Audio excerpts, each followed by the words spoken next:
Hello everyone.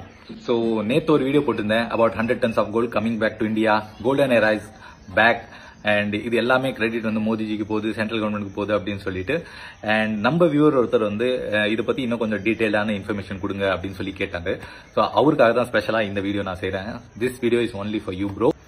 Coming back to the point என்ன அப்படின்னு பார்த்தோம்னா, நான் சொன்ன மாதிரி 100 tons ஆஃப் கோல்டு வந்து இந்தியாவுக்கு இங்கிலாந்துல இருந்து வரப்போகுது. இது வேற யாரோடைய கோல்டும் கிடையாது, இது நம்ம இந்தியாவோட கோல்டு தான். ஆர்பிஐ வந்து 1990s இருந்து இந்த கோல்டை வந்து அப்ராட்ல வந்து கொஞ்சம் கொஞ்சமா வந்து சேர்த்து வச்சுக்கிட்டு இருந்தாங்க. ஓகே, இப்போ நம்ம எப்படி வந்து லாக்கர்ல வைக்கிறோமோ அந்த மாதிரி ஆர்பிஐ வந்து அங்க இருக்கிற வால்ட்ட வந்து தன்னோட கோல்டை சேஃபா வச்சிருந்தாங்க for safety and security purpose. So இது எவ்வளோ வச்சிருந்தாங்க அப்படின்னு பார்த்தோம்னா அப்ராக்சிமேட்லி 500 tons ஆஃப் கோல்டு அங்க இருந்திருக்கு.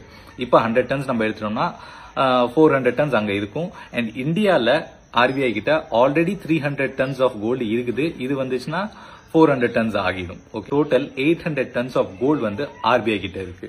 சடனா ஏன் இந்த ஸ்டெப் இவ்வளவு வருஷமா நடக்காது? அப்போ வந்து 1990sல நம்ம கிட்ட அவ்வளோ நல்ல இன்ஃப்ராஸ்ட்ரக்சர் ஃபெசிலிட்டி கிடையாது. ஆனா இப்ப we have good infrastructure facility, good logistic facilities. So அதை யூஸ் பண்ணி அந்த கோல்ஸ் எல்லாம் நம்ம இங்க வச்சுக்கலாம். இதுக்கான அட்வான்டேஜ் என்ன இருக்கும் அப்படின்னு பார்த்தோம்னா, ஃபர்ஸ்ட் திங் நம்ம அங்க கொடுக்க வேண்டிய அந்த லாக்கர் ஃபீஸ் வந்து கொடுக்க தேவை கிடையாது.